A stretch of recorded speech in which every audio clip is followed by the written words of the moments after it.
ਵਾਹਿਗੁਰੂ ਜੀ ਕੀ ਫਤਿਹ। ਹਰ ਸੋਮਵਾਰ ਦੀ ਤਰ੍ਹਾਂ ਗੁਰਮਤਿ ਫਿਲਾਸਫੀ ਦੇ ਕਿਸੇ ਇੱਕ ਵਿਸ਼ੇ ਨੂੰ ਲੈ ਕੇ ਸਾਡੇ ਨਾਲ ਵੀਰ ਹਰਜੀਤ ਸਿੰਘ ਜੀ USA ਤੋਂ ਜੁੜਦੇ ਹਨ। ਸੋ ਅੱਜ ਵੀ ਜੋ ਉਹਨਾਂ ਨੇ ਵਿਸ਼ਾ ਚੁਣਿਆ ਹੈ ਬਿਲਕੁਲ ਫੰਡਾਮੈਂਟਲ ਇਸ਼ੂ ਹੈ ਕਿ ਧਰਮ ਕੀ ਹੈ।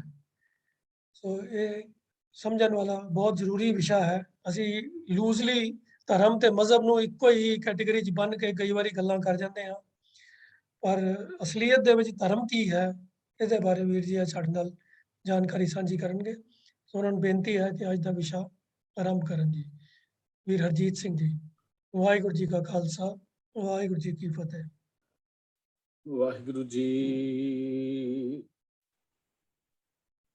ਇੱਕ ਓੰਕਾਰ ਸਤਨਾਮ ਕਰਤਾ ਪੁਰਖ ਨਿਰਭਉ ਨਿਰਵੈਰ ਅਕਾਲ ਮੂਰਤ ਅਜੂਨੀ ਸਹਿਬੰ ਗੁਰ ਪ੍ਰਸਾਦ। ਵਾਹਿਗੁਰੂ ਵਾਹਿਗੁਰੂ ਵਾਹਿਗੁਰੂ ਵਾਹਿਗੁਰੂ ਵਾਹਿਗੁਰੂ ਵਾਹਿਗੁਰੂ ਵਾਹਿਗੁਰੂ। ਵਾਹਿਗੁਰੂ ਜੀ ਕਾ ਖਾਲਸਾ, ਵਾਹਿਗੁਰੂ ਜੀ ਕੀ ਫਤਿਹ। ਸਨਮਾਨਯੋਗ ਗੁਰੂ ਸਵਾਰਿਓ, ਅੱਜ ਦੀ ਗੁਰਮਤਿ ਕਲਾਸ ਵਿੱਚ ਆਪ ਸਾਰਿਆਂ ਨੂੰ ਜੀ ਆਇਆਂ।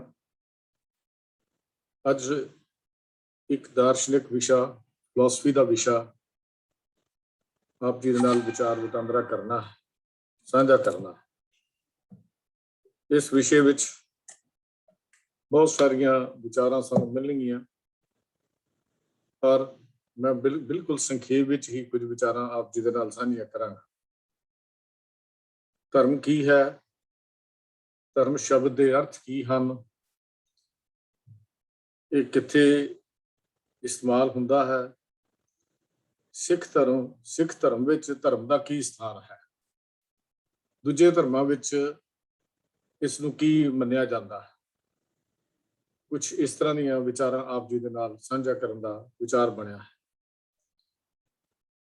ਧਰਮ ਸੰਸਕ੍ਰਿਤ ਦਾ ਸ਼ਬਦ ਹੈ, ਜਿਸ ਦਾ ਅਰਥ ਹੈ ਧਾਰਨ ਕਰਨ ਵਾਲੀ ਉਹ ਵਸਤੂ ਜਿਸ ਦੇ ਆਸਰੇ ਤੇ ਸਾਰਾ ਸੰਸਾਰ ਹੈ। ਬੜੇ ਡੂੰਘੇ ਅਰਥ ਇਸ ਪਹਿਲੀ ਪੰਕਤੀ ਵਿੱਚੋਂ ਹੀ ਸਾਡੇ ਸਾਹਮਣੇ ਆ ਜਾਂਦੇ ਹਨ,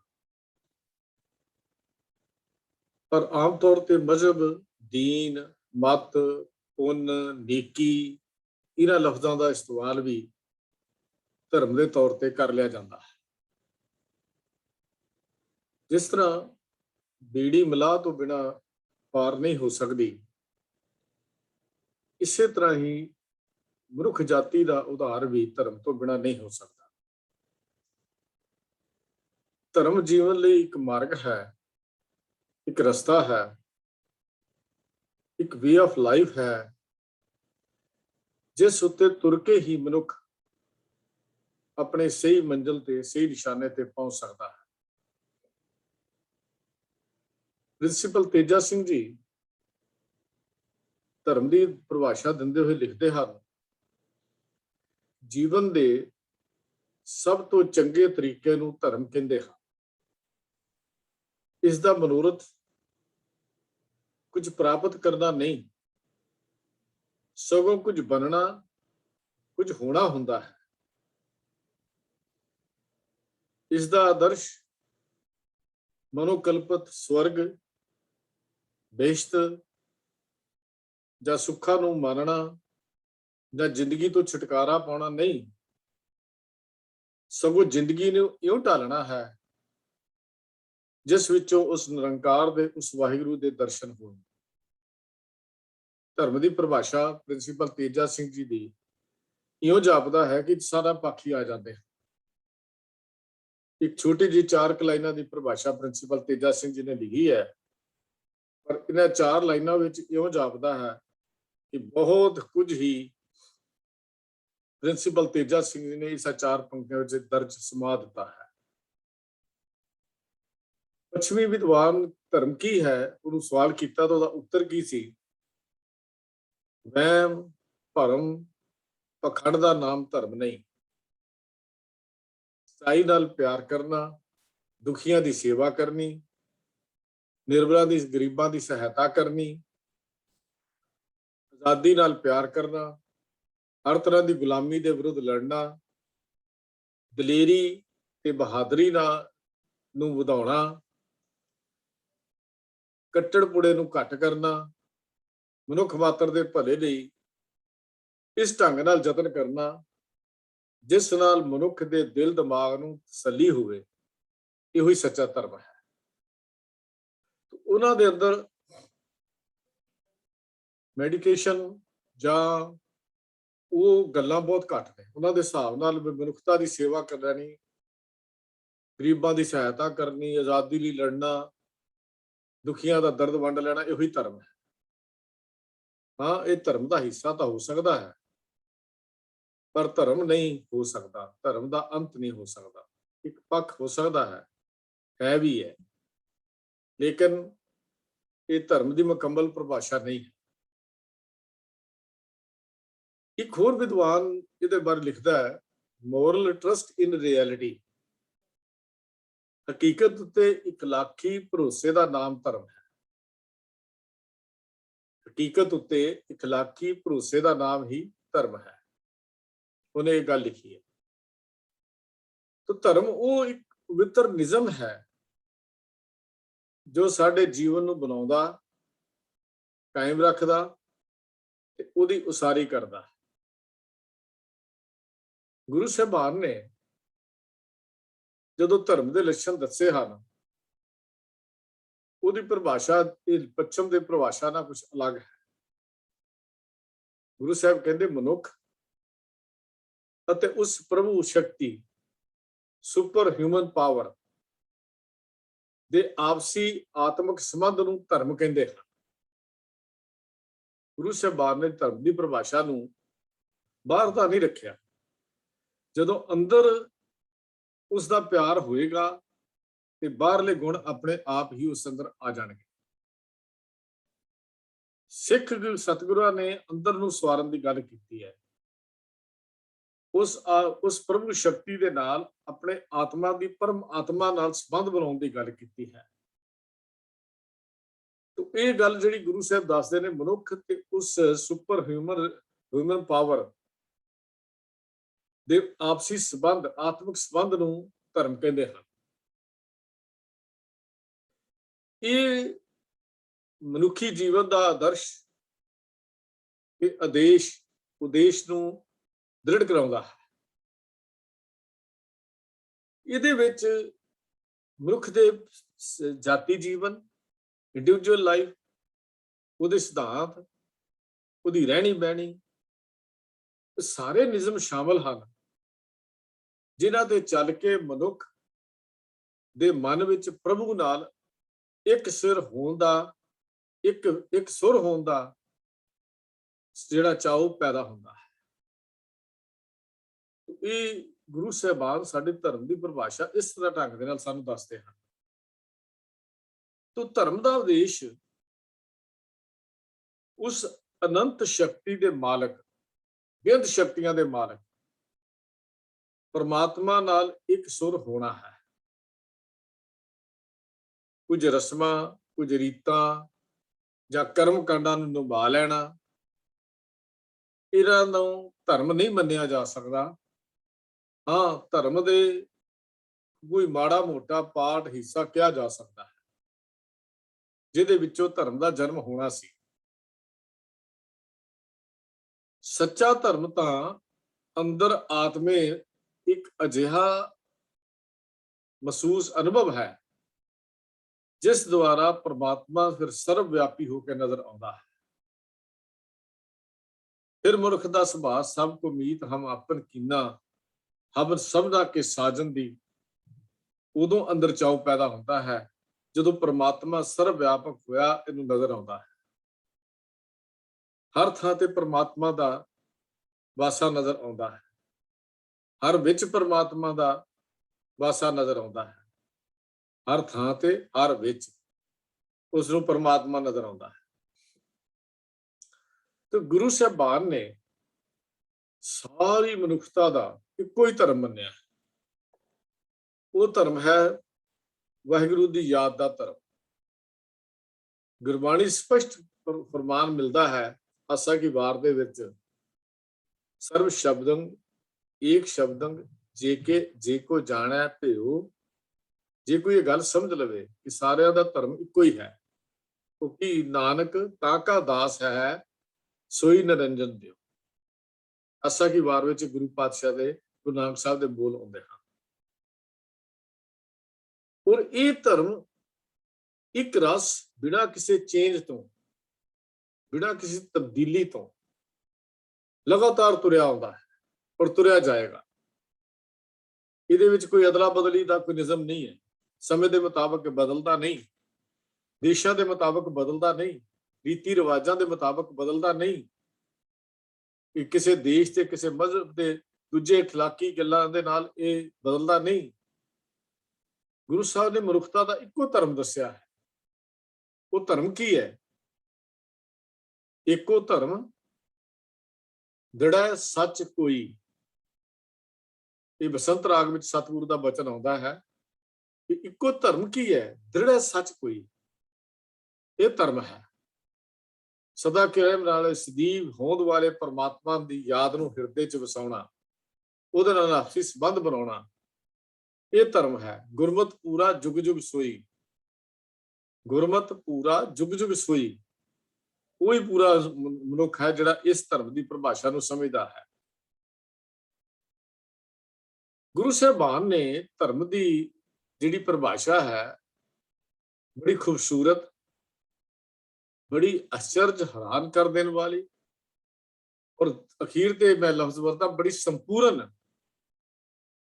ਇਹ ਸਭ ਤੇ ਲਾਗੂ ਹੋਣ ਵਾਲੀ ਵਿਆਖਿਆ ਕੀਤੀ ਹੈ। ਅਰਜਨ ਦੇਵ ਮਹਾਰਾਜ ਜੀ ਜਦੋਂ ਸੁਖਮਣੀ ਦੇ ਅੰਦਰ ਧਰਮ ਦੇ ਲੱਛਣ ਬਿਆਨ ਕਰਦੇ ਹਨ ਤਾਂ ਦੱਸਦੇ ਹਨ, ਸਰਬ ਧਰਮ ਮੈਂ ਸ੍ਰੇਸ਼ਟ ਧਰਮ, ਹਰ ਕੋ ਨਾਮ ਜਪ ਨਿਰਮਲ ਕਰ। ਬਸ ਇਹ ਅਸਲੀ ਧਰਮ ਦਾ ਅਸਲੀ ਪਰਿਭਾਸ਼ਾ ਹੈ ਵੀ ਸਾਰੇ ਧਰਮਾਂ ਵਿੱਚੋਂ ਸ੍ਰੇਸ਼ਟ ਧਰਮ ਕਿਹੜਾ ਹੈ? ਪਰਮਾਤਮਾ ਦੀ ਬੰਦਗੀ ਕਰਨੀ ਔਰ ਆਪਣੇ ਕਰਮ ਜਿਹੜੇ ਹਨ ਉਹ ਉਸ ਦੀ ਬੰਦਗੀ ਅਨੁਸਾਰ ਕਰ ਲੈਣਾ।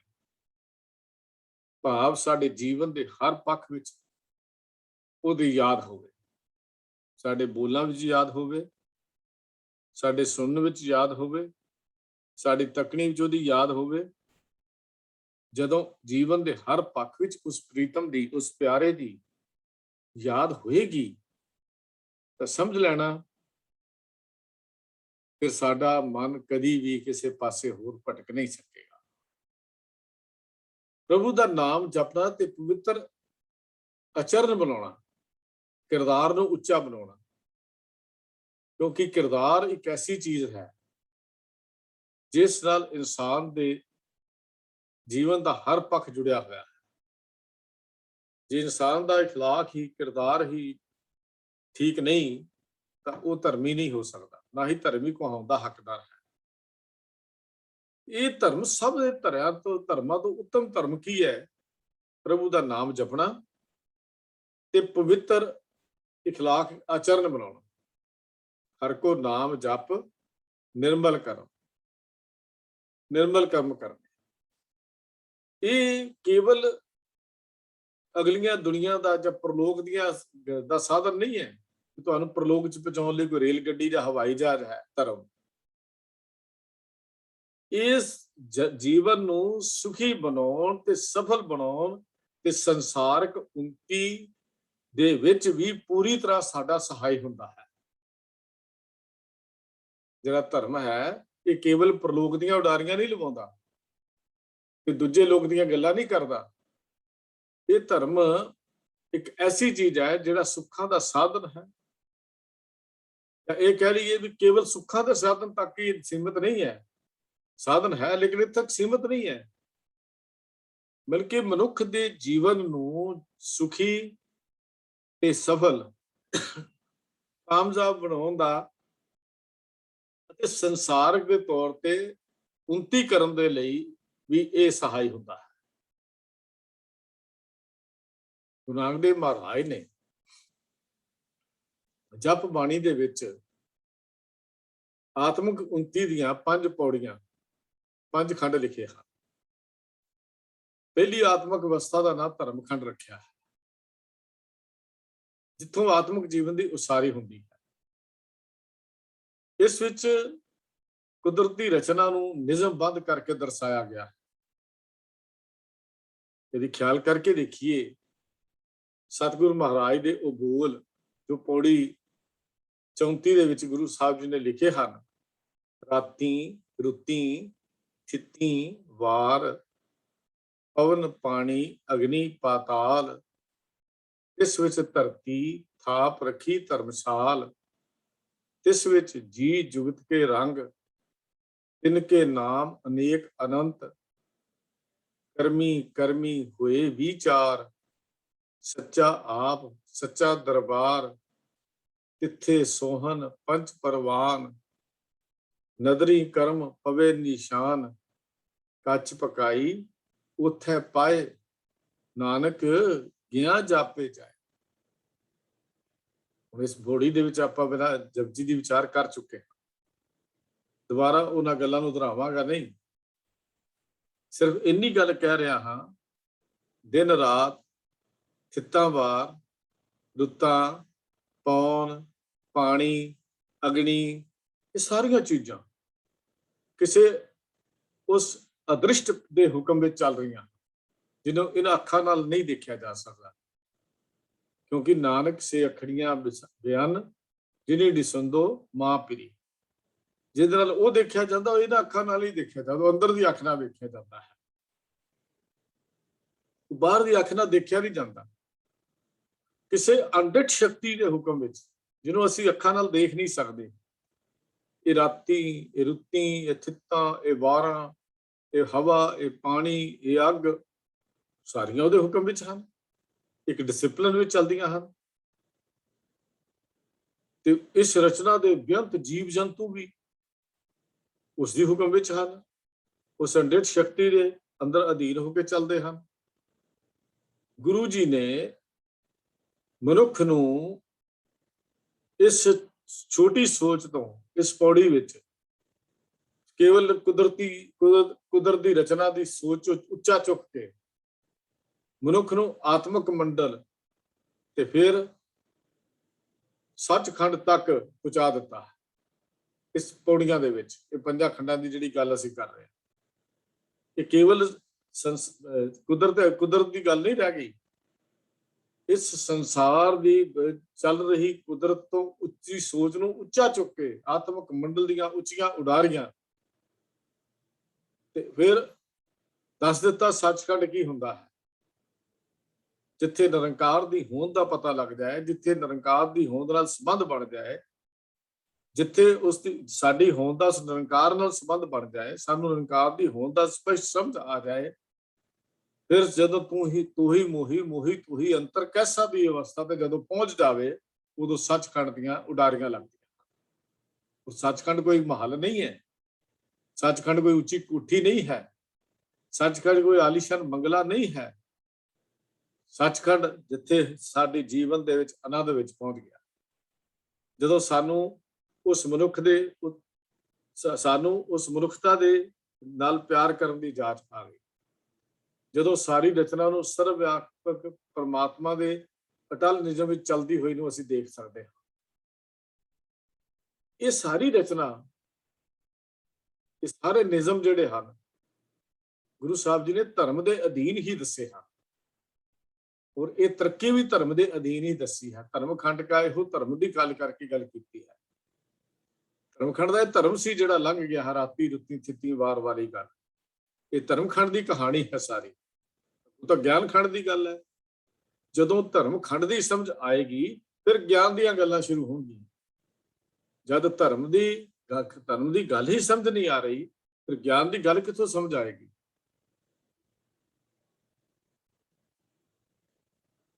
ਦੂਜੇ ਲਫ਼ਜ਼ਾਂ 'ਚ ਅਸੀਂ ਕਰਦੇ ਹਾਂ, ਮਜ਼ਹਬ ਤੇ ਧਰਮ ਕੀ ਹਨ। ਮਜ਼ਹਬ ਅਰਬੀ ਦਾ ਸ਼ਬਦ ਹੈ ਜਿਸ ਦੇ ਅਰਥ ਹਨ ਰਸਤਾ। ਧਰਮ ਤੋਂ ਭਾਵ ਹੈ ਸਰਬ ਸਾਂਝੀਆਂ ਸਚਾਈਆਂ, ਵਾਹਿਗੁਰੂ ਦੀ ਹੋਂਦ ਨੂੰ ਮੰਨਣਾ, ਆਤਮਾ ਨੂੰ ਮੰਨਣਾ, ਸਚਾਈ ਨੂੰ ਮੰਨਣਾ, ਨੇਕੀ, ਪ੍ਰੇਮ ਤੇ ਸੇਵਾ, ਇਹ ਸਾਰੇ ਗੁਣਾਂ ਨੂੰ ਧਾਰਨ ਕਰਨ ਨੂੰ ਧਰਮ ਕਿਹਾ ਜਾਂਦਾ ਹੈ। ਜਿਨ੍ਹਾਂ ਸਿਧਾਂਤਾਂ, ਅਸੂਲਾਂ, ਰਹਿਣੀ ਬਹਿਣੀ ਦੇ ਨਿਯਮਾਂ ਤੇ ਚਿੰਨ੍ਹਾਂ ਆਦਿ, ਆ ਜਿਹੜੀਆਂ ਬਾਹਰਲੀ ਚਿੰਨ੍ਹਾਂ ਜਾਂ ਦੂਜੇ ਲਫ਼ਜ਼ਾਂ 'ਚ ਇਹ ਕਹਿ ਲਈਏ ਵੀ ਚਿੰਨ੍ਹਾਂ ਆਦਿ ਰਾਹੀਂ, ਨਿਸ਼ਾਨਾਂ ਰਾਹੀਂ ਹਿੰਦੂ, ਜੈਨੀ, ਬੋਧੀ, ਸਿੱਖ, ਈਸਾਈ, ਮੁਸਲਮਾਨ ਅੱਡੋ ਅੱਡ ਮਾਲੂਮ ਹੁੰਦੇ ਹੋਣ, ਉਸ ਨੂੰ ਮਜ਼ਹਬ ਕਿਹਾ ਹੈ। ਹੁਣ ਫਰਕ ਸਮਝਾਉਣਾ ਚਾਹੀਦਾ ਹੈ। ਧਰਮ ਸਰਵ ਵਿਆਪਕਤਾ ਦਾ ਹੈ ਤੇ ਮਜ਼ਹਬ ਇੱਕ ਅੱਡ ਅੱਡ ਫਿਰਕਿਆਂ ਦਾ ਨਾਮ ਹੈ।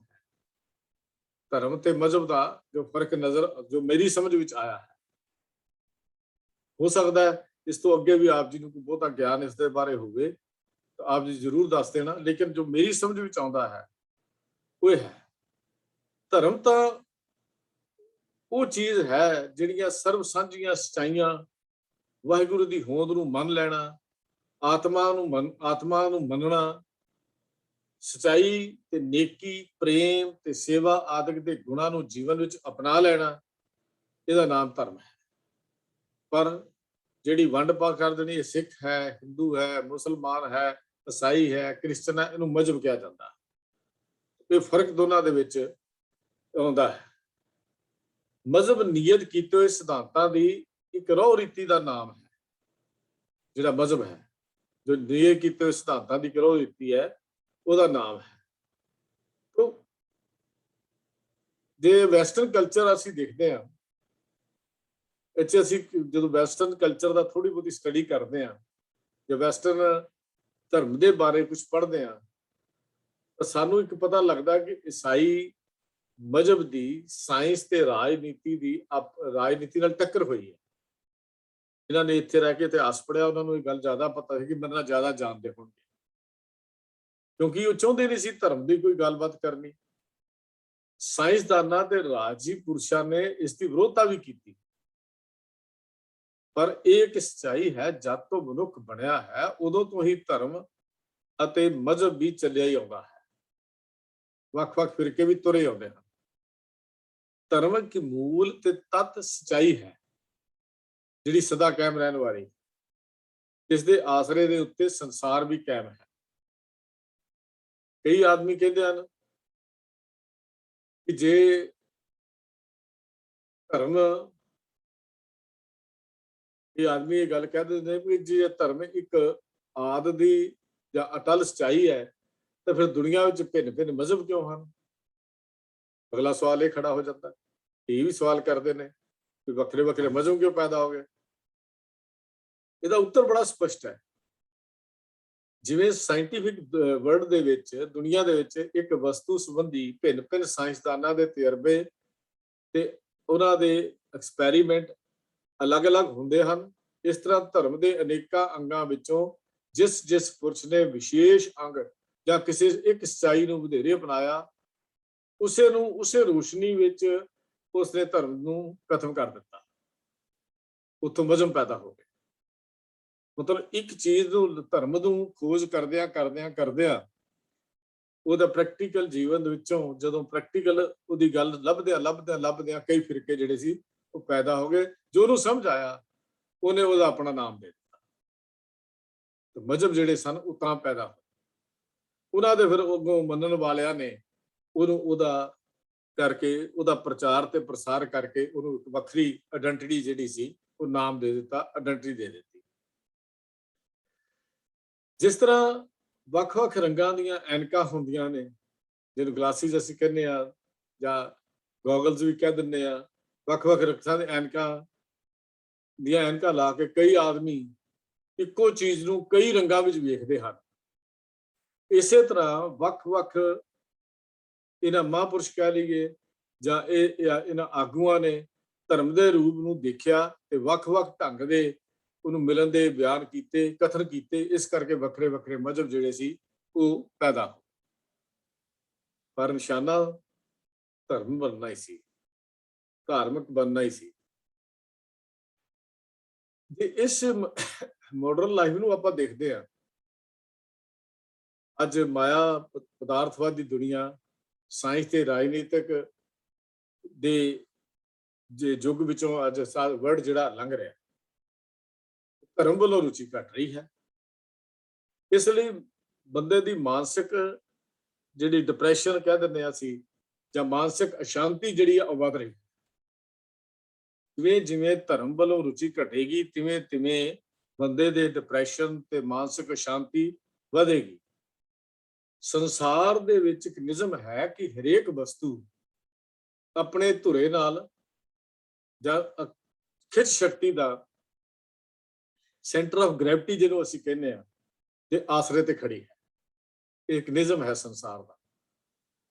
ਉਸ ਤੋਂ ਥੋੜੇ ਜਿਹੇ ਵੀ ਇੱਧਰ ਉੱਧਰ ਹੋ ਕੇ, ਪਾਸੇ ਹੋ ਕੇ, ਲਾਂਭੇ ਹੋ ਕੇ, ਜੇ ਵੱਖਰੀ ਹੋ ਕੇ ਇਹ ਚੱਲੇਗੀ, ਉਹਦੇ ਵਿੱਚ ਭਟਕਣਾ ਹੋਏ। ਇਸੇ ਤਰ੍ਹਾਂ ਮਨੁੱਖੀ ਸਮਾਜ ਦੇ ਵਿੱਚ ਧਰਮ ਦੇ ਆਸਰੇ ਤੇ ਹੀ ਚੱਲਣਾ ਪਏਗਾ ਜੇ ਮਨ ਦੀ ਸ਼ਾਂਤੀ ਚਾਹੀਦੀ ਹੈ। ਸਾਡਾ ਸੈਂਟਰ ਆਫ ਗ੍ਰੈਵਿਟੀ ਧਰਮ ਹੈ, ਧਰਮ ਦੇ ਨਿਯਮ ਹਨ।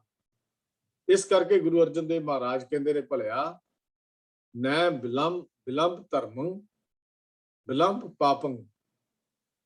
ਕੋਈ ਭਲਿਆ ਧਰਮ ਅਪਣਾਉਣ ਲੱਗਿਆ ਦੇਰੀ ਨਾ ਕਰ, ਦੇਰੀ ਕਰਨੀ ਤੇ ਪਾਪਾਂ ਨੂੰ ਕਰ, ਪਾਪ ਕਮਾਉਣ ਲੱਗਿਆ ਦੇਰੀ ਕਰ। ਦਿੜੰਤ ਨਾਮੰ ਤਜੰਤ ਲੋਭੰ। ਲਾਲਚ ਛੱਡ ਤੇ ਵਾਹਿਗੁਰੂ ਦੇ ਗੁਣਾਂ ਦੇ ਵਿੱਚ ਜੁੜ। ਸ਼ਰਨ ਸੰਤੰ ਕਿਲਵਖ ਨਾਸੰ ਪ੍ਰਾਪਤੰ ਧਰਮ ਲਖਨੇ। ਦੇਖੋ ਗੁਰੂ ਪਾਤਸ਼ਾਹ ਕਿੰਨੀ ਵਧੀਆ ਪਰਿਭਾਸ਼ਾ ਸਾਨੂੰ ਸ਼ਲੋਕ ਸੰਸਕ੍ਰਿਤੀ ਵਿੱਚ ਦਿੰਦੇ ਹਨ। 1354 1354 ਅੰਕ ਤੇ ਗੁਰੂ ਪਾਤਸ਼ਾਹ ਗੁਰੂ ਅਰਜਨ ਦੇਵ ਮਹਾਰਾਜ ਦਾ ਇਸ ਸ਼ਲੋਕ ਸੰਸਕ੍ਰਿਤੀ ਵਿੱਚ ਲਿਖਿਆ ਹੋਇਆ ਸ਼ਲੋਕ। ਤਾਂ ਧਰਮ ਕਰਨ ਵਿੱਚ ਦੇਰੀ ਨਾ ਕਰੋ, ਪਾਪ ਕਰਨ ਵਿੱਚ ਢਿੱਲ ਕਰੋ, ਨਾਮ ਨੂੰ ਦ੍ਰਿੜ ਕਰੋ। ਪਾਪ ਕਰਮ ਕੀ ਹੈ? ਜਿਹੜਾ ਸਾਨੂੰ ਅਕਾਲ ਪੁਰਖ ਵਾਹਿਗੁਰੂ ਉਸ ਸੈਂਟਰ ਆਫ ਗ੍ਰੈਵਿਟੀ ਨਾਲੋਂ ਤੋੜ ਦਿੰਦਾ ਹੈ। ਪਾਪ ਕਰਮ ਕਿਹਨੂੰ ਕਹਿੰਦੇ ਆ? ਜਿਹੜਾ ਸਾਨੂੰ ਖਿੱਚ ਸ਼ਕਤੀ, ਸਾਡੀ ਸੈਂਟਰ ਆਫ ਗ੍ਰੈਵਿਟੀ, ਉਹਦੇ ਨਾਲ ਜਿਹੜਾ ਸਾਨੂੰ ਤੋੜ ਦੇਵੇ ਕਰਮ, ਉਹ ਪਾਪ ਕਰਮ ਹੈ। ਤੇ ਜਿਹੜਾ ਜੋੜ ਦੇਵੇ ਉਹ ਪੁੰਨ ਕਰਮ ਹੈ। ਪੁੰਨ ਕਰਮ ਦੀ ਅਸੀਂ ਪਰਿਭਾਸ਼ਾ ਬੜੀ ਛੋਟੀ ਜਿਹੀ ਕਰ ਦਿੱਤੀ।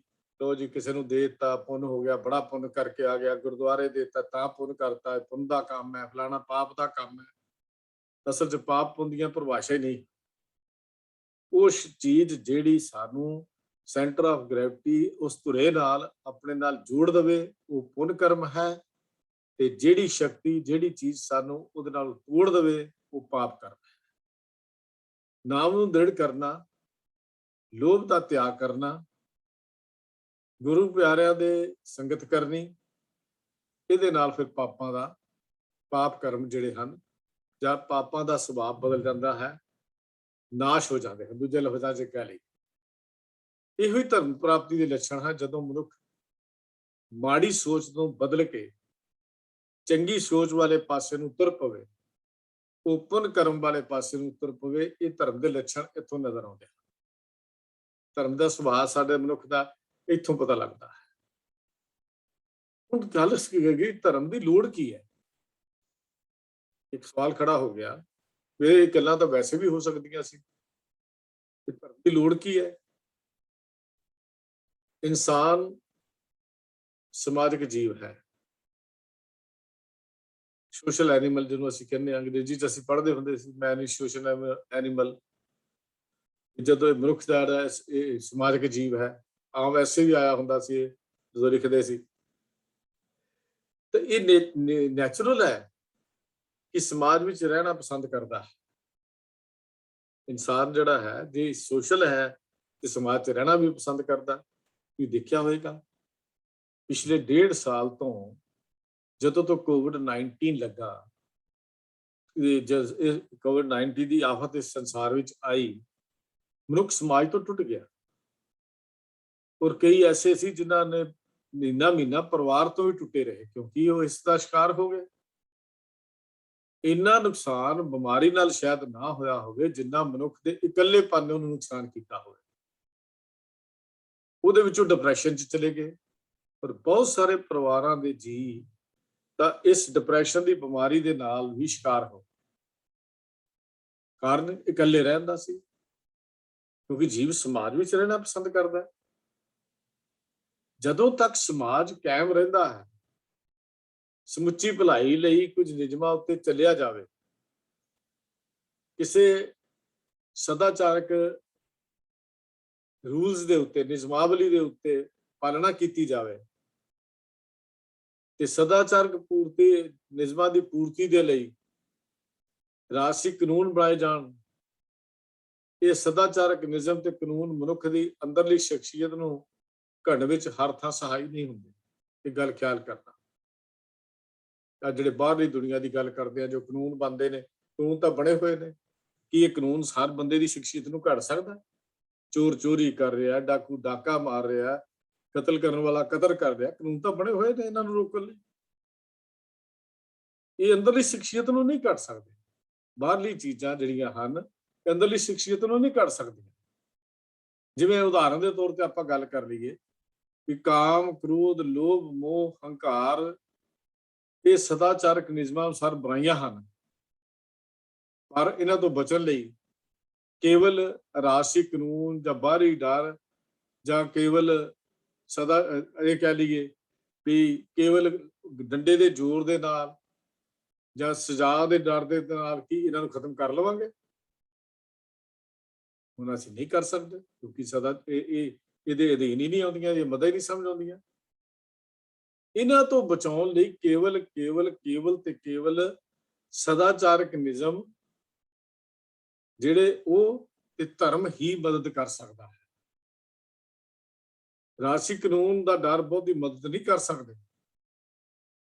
ਕਾਮ, ਕ੍ਰੋਧ, ਲੋਭ, ਮੋਹ, ਹੰਕਾਰ ਲੋਕਾਂ ਨੂੰ ਬਚਾਉਣ ਲਈ ਰਾਜ ਦੇ ਡਰ ਤੋਂ ਬਿਨਾਂ ਕਿਸੇ ਹੋਰ ਡਰ ਦੀ ਲੋੜ ਹੈ। ਉਹ ਡਰ ਕੇਵਲ ਮਨੁੱਖ ਦੇ ਅੰਦਰ ਧਰਮ ਹੀ ਪੈਦਾ ਕਰ ਸਕਦਾ ਹੈ।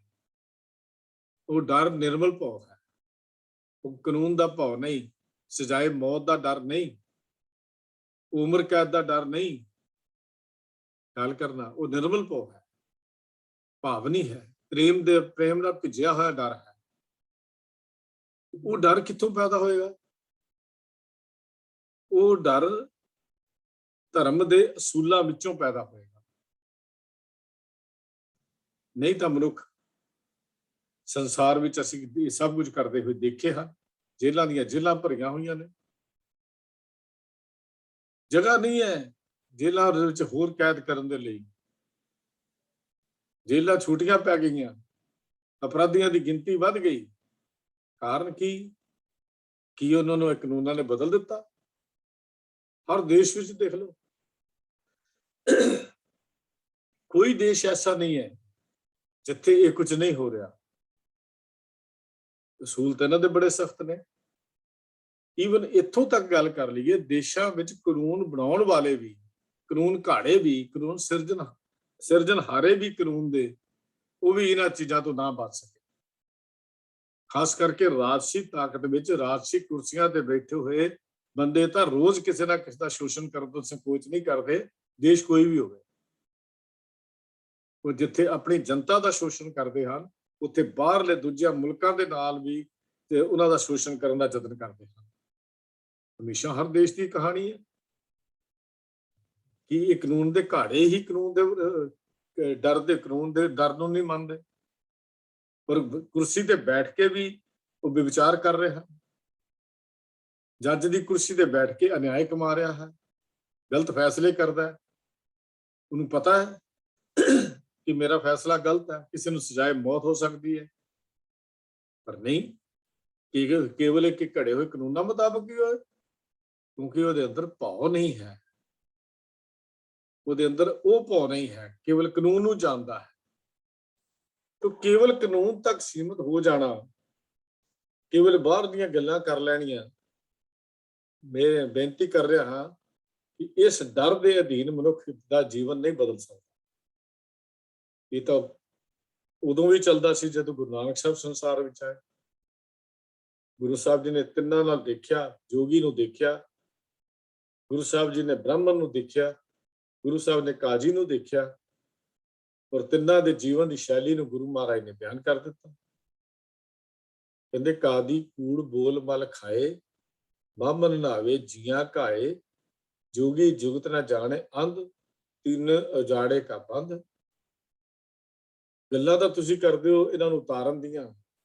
ਕਹਿੰਦੇ ਸਤਿਗੁਰੂ ਗੁਰੂ ਨਾਨਕ ਪਾਤਸ਼ਾਹ ਕਹਿੰਦੇ ਮੈਂ ਤਾਂ ਕਿਹਾ ਤੁਸੀਂ ਜੀ ਇਹਨਾਂ ਨੂੰ ਉਜਾੜਨ ਦਾ ਠੇਕਾ ਲਿਆ ਹੋਇਆ, ਜੋ ਕੰਮ ਤੁਸੀਂ ਕਰਦੇ ਹੋ।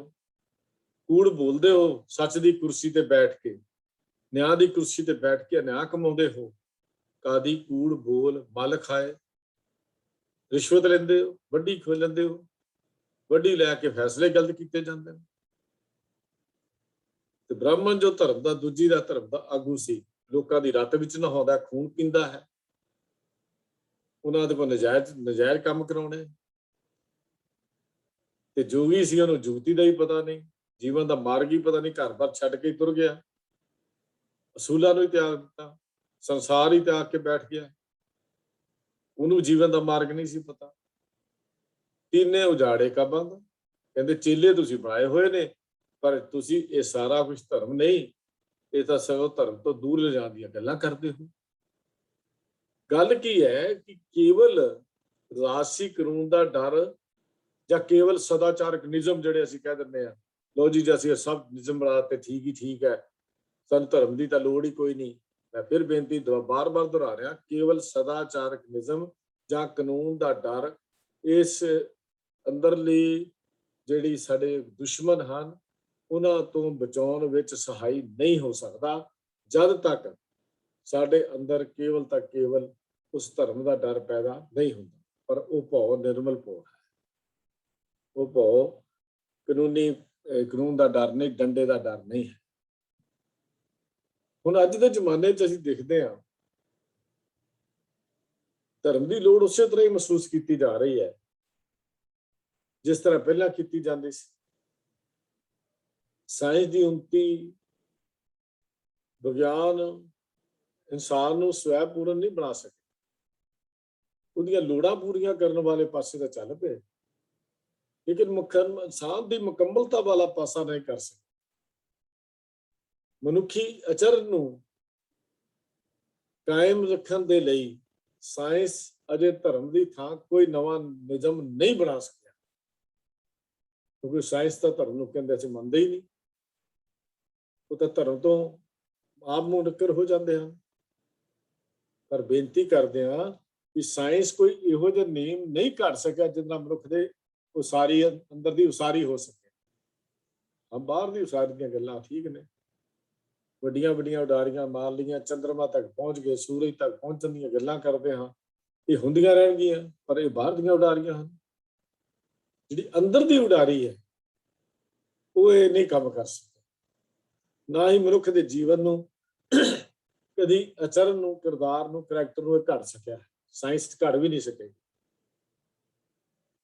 ਔਰ ਨਾ ਹੀ ਕੋਈ ਡਿਸਿਪਲਿਨ ਜਾਂ ਜਾਬਤਾ ਪੈਦਾ ਕਰ ਸਕਦੀ ਹੈ ਸਾਇੰਸ ਮਨੁੱਖ ਦੇ ਜੀਵਨ ਦੇ ਵਿੱਚ, ਬਿਲਕੁਲ ਨਹੀਂ। ਨਵੀਂ ਰੋਸ਼ਨੀ ਨੇ ਮਨੁੱਖੀ ਤੇ ਸਮਾਜਿਕ ਭਲਾਈ ਨੂੰ ਮੁੱਖ ਰੱਖਣ ਦੀਆਂ ਕਈ ਨਵੀਆਂ ਨਿਯਮ ਤਿਆਰ ਕੀਤੇ ਹਨ, ਪਰ ਕੋਈ ਐਸਾ ਨਿਯਮ ਅਜੇ ਤੱਕ ਵੀ ਨਹੀਂ ਬਣਿਆ ਜਿਹੜਾ ਨਿਯਮ ਧਰਮ ਦੀ ਥਾਂ ਲੈ ਸਕਦਾ ਹੋਵੇ, ਜਿਹੜਾ ਨਿਯਮ ਧਰਮ ਦੀ ਜਗ੍ਹਾ ਲੈ ਸਕਦਾ ਹੋਵੇ। ਕੋਈ ਨਿਯਮ ਅਜੇ ਤੱਕ ਵੀ ਨਹੀਂ ਬਣਿਆ। ਪਿਛਲੀ 202 ਸਦੀਆਂ ਪਿੱਛੇ ਜਾਈਏ, ਹੁਣ ਅਸੀਂ 21ਵੀਂ ਸਦੀ ਵਿੱਚ ਚੱਲ ਰਹੇ ਹਾਂ, ਤਾਂ 19ਵੀਂ ਸਦੀ ਦੇ ਵਿੱਚ ਜਦੋਂ ਅਸੀਂ ਵਿਚਰ ਰਹੇ ਸੀ, ਉਦੋਂ ਇਹ ਖਿਆਲ ਕੀਤਾ ਜਾਣ ਲੱਗ ਪਿਆ ਸੀ, ਕਹਿਣ ਲੱਗ ਪਏ ਸੀ ਲੋਕੀ, ਆਮ ਵਿਚਾਰ ਇੱਕ ਆਉਂਦੀ ਸੀ ਕਿ ਸਾਇੰਸ ਸ਼ਾਇਦ ਕੋਈ ਐਸੇ ਨਿਯਮ ਬਣਾ ਦੇਵੇਗੀ ਜਿਨ੍ਹਾਂ ਨਾਲ ਮਨੁੱਖ ਦੇ ਅੰਦਰ ਦੀ ਘਾਟ ਘੜੀ ਜਾ ਸਕੇ। ਪਰ 2 ਸਦੀਆਂ ਬੀਤ ਜਾਣ ਦੇ ਬਾਵਜੂਦ ਵੀ 19ਵੀਂ ਸਦੀ ਤੋਂ 21ਵੀਂ ਸਦੀ 'ਚ ਪ੍ਰਵੇਸ਼ ਕਰਕੇ ਉਹਦਾ ਵੀ ਇਹ 5ਵਾਂ ਹਿੱਸਾ ਬੀਤ ਗਿਆ, ਅਜੇ ਤੱਕ ਵੀ ਸਾਇੰਸ ਉਹ ਨਿਯਮ ਬਣਾਉਣ ਵਿੱਚ ਸਫਲ ਨਹੀਂ ਹੋ ਸਕੀ। ਇਸ ਵੇਲੇ ਸਭ ਤੋਂ ਵੱਡੇ ਦੇਸ਼, ਉੱਨਤ ਦੇਸ਼ ਫੌਜੀ ਹਥਿਆਰ ਬਣਾ ਰਹੇ ਹਨ, ਐਟਮ ਬੰਬ ਬਣਾ ਰਹੇ ਹਨ, ਨਿਊਕਲੀਅਰ ਬੰਬ ਬਣਦਾ ਪਿਆ। ਜੇ ਉਹਨਾਂ ਦੀ ਵਰਤੋਂ ਹੋ ਜਾਏ ਤਾਂ ਸਾਰੀ ਮਨੁੱਖ ਜਾਤੀ ਦਾ ਖਾਤਮਾ ਹੋ ਜਾਏਗਾ। ਇਸ ਤੋਂ ਗੱਲ ਕੀ ਸਿੱਧ ਹੁੰਦੀ ਹੈ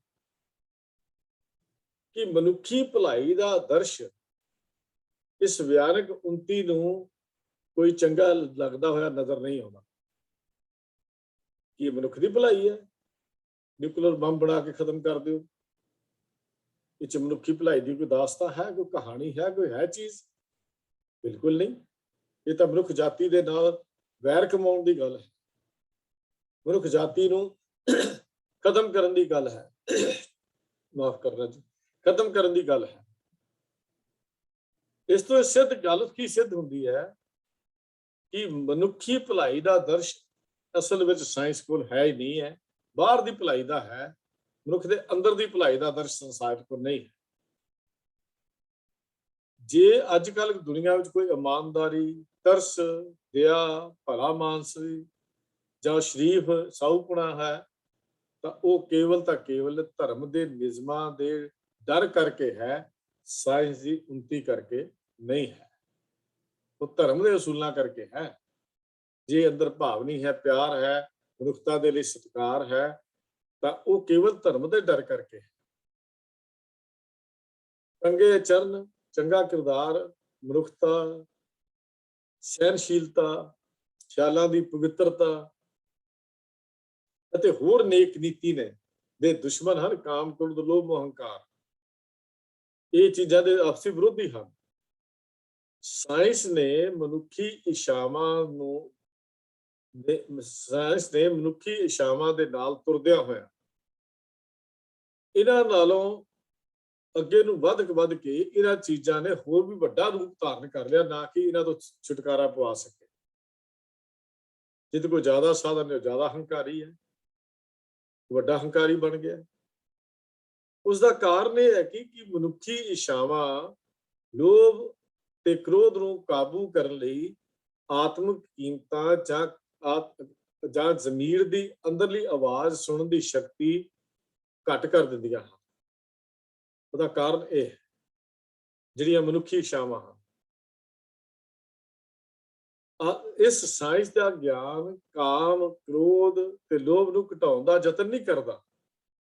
ਇਸ ਦੇ ਉਲਟ ਇਹਨਾਂ ਨੂੰ ਵਧਾਉਣ ਦੇ ਵਿੱਚ ਹੋਰ ਬੜੀ ਤੇਜ਼ੀ ਦੇ ਨਾਲ ਇਹ ਆਪਣੇ ਕਦਮ ਜਿਹੜਾ ਹੈ ਉਹ ਵਧਾ ਰਿਹਾ ਹੈ।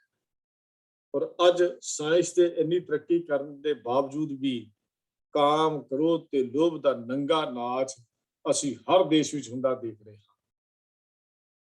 ਔਰ ਇੱਥੇ ਅਸੀਂ ਦੇਖਦੇ ਹਾਂ ਰੇਪ ਹੁੰਦੇ ਸੜਕਾਂ ਤੇ, ਅਸੀਂ ਦੇਖਦੇ ਹਾਂ ਇੱਜ਼ਤ ਲੁੱਟੀ ਜਾਂਦੀ, ਅਸੀਂ ਦੇਖਦੇ ਹਾਂ ਅਰਬਾਂ ਦਾ ਰੁਪਈਆਂ ਦੀ ਕਰਪਸ਼ਨ ਤੇ ਕਿਸੇ ਦਾ ਹੱਕ ਮਾਰ ਕੇ ਦੌੜ ਜਾਣ ਦਾ ਕੰਮ ਅਸੀਂ ਦੇਖਦੇ ਹਾਂ। ਕੀ ਕੁਝ ਅਸੀਂ ਨਹੀਂ ਦੇਖਦੇ, ਭਾਵੇਂ ਉਹ ਦੇਸ਼ ਕੋਈ ਵੀ ਹੋਵੇ, ਆਤਮਿਕ ਸਾਇੰਸ ਦੀ ਤਰੱਕੀ ਦੇ ਉੱਤੇ ਸਭ ਤੋਂ ਸਿਖਰ ਦੇ ਇੱਕ ਨੰਬਰ ਤੇ ਵੀ ਹੋਵੇ, ਉਹਦੇ ਵਿੱਚ ਵੀ ਇਹ ਚੀਜ਼ਾਂ ਵਾਪਰ ਰਹੀਆਂ ਹਨ। ਇਸ ਦਾ ਮਤਲਬ ਕੀ ਹੈ? ਇਹਨਾਂ ਬੁਰਾਈਆਂ ਨੂੰ ਖਤਮ ਕਰਨ ਲਈ, ਕਾਬੂ ਕਰਨ ਲਈ ਕੇਵਲ ਇੱਕ ਚੀਜ਼ ਹੈ, ਉਹ ਹੈ ਧਾਰਮਿਕ ਸੋਝੀ ਹੋਣੀ, ਧਰਮ ਦਾ ਗਿਆਨ ਹੋਣਾ, ਧਰਮ ਦੇ ਅਸੂਲਾਂ ਦਾ ਪਤਾ ਹੋਣਾ।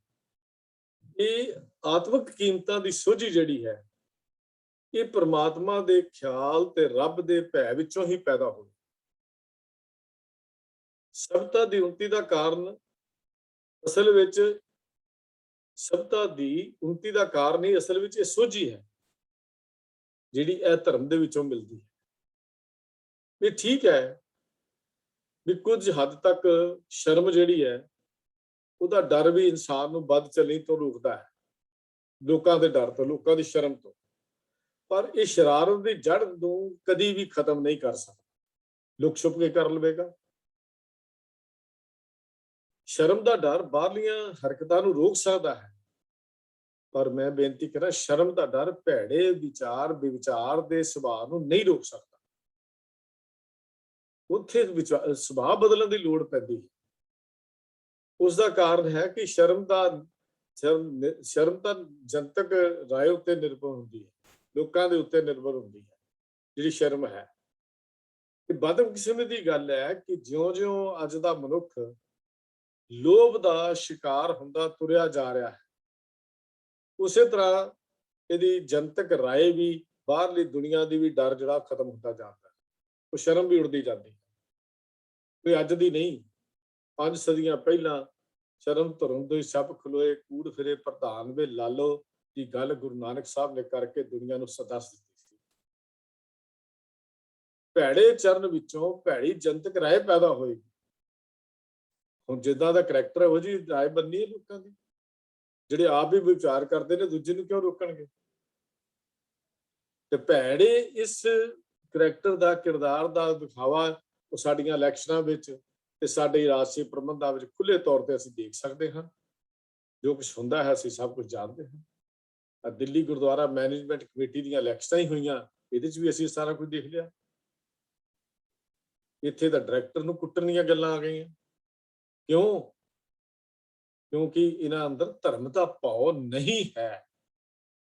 ਧਰਮ ਦੇ ਨਾਂ ਤੇ ਇਲੈਕਸ਼ਨਾਂ ਲੜੀਆਂ ਜਾਈਆਂ, ਧਰਮ ਦੇ ਇਲੈਕਸ਼ਨ ਤੇ ਧਰਮ ਦੀ ਕਮੇਟੀ ਸੀ, ਚੁਣਨ ਦੇ ਲਈ ਇਲੈਕਸ਼ਨਾਂ ਹੋਈਆਂ। ਪਰ ਬੇਨਤੀ ਇਹ ਹੈ ਕਿ ਅੰਦਰ ਭਾਵ ਤਾਂ ਹੈ ਨਹੀਂ, ਤੇ ਜਿਨ੍ਹਾਂ ਦੇ ਅੰਦਰ ਭਾਵ ਨਹੀਂ ਉੱਥੇ ਭਾਵ ਕਿੱਥੋਂ ਹੋਏਗਾ? ਨਾਨਕ ਜਿਨ ਮਨ ਭਾਵ ਤਿਨਾ ਮਨ ਭਾਵ ਕਿੱਥੋਂ ਪੈਦਾ ਹੋਵੇਗਾ? ਉਹ ਤਾਂ ਧਰਮ ਵਿੱਚੋਂ ਪੈਦਾ ਹੋਣਾ ਸੀ। ਇਸ ਗੱਲਾਂ ਦੇ ਇਸ ਵਿਸ਼ੇ ਨੂੰ ਆਪਾਂ ਹੋਰ ਅਗਲੀ ਵਾਰੀ ਥੋੜਾ ਜਿਹਾ ਹੋਰ ਵਿਚਾਰ ਕਰਾਂਗੇ ਜੀ। ਸਮਾਂ ਹੋ ਗਿਆ, ਮੈਂ ਆਪ ਤੋਂ ਖਿਮਾ ਚਾਹੁੰਦਾ ਹਾਂ। ਆਪ ਜੀ ਨੂੰ ਬੇਨਤੀ ਹੈ, ਹੋਈਆਂ ਭੁੱਲਾਂ ਬਖਸ਼ਦੇ ਹੋਏ ਪਿਆਰ ਸਤਿਕਾਰ ਤੇ ਬੁਲਾਓ। ਵਾਹਿਗੁਰੂ ਜੀ ਕਾ ਖਾਲਸਾ, ਵਾਹਿਗੁਰੂ ਜੀ ਕੀ ਫਤਿਹ। ਵਾਹਿਗੁਰੂ ਜੀ ਕੀ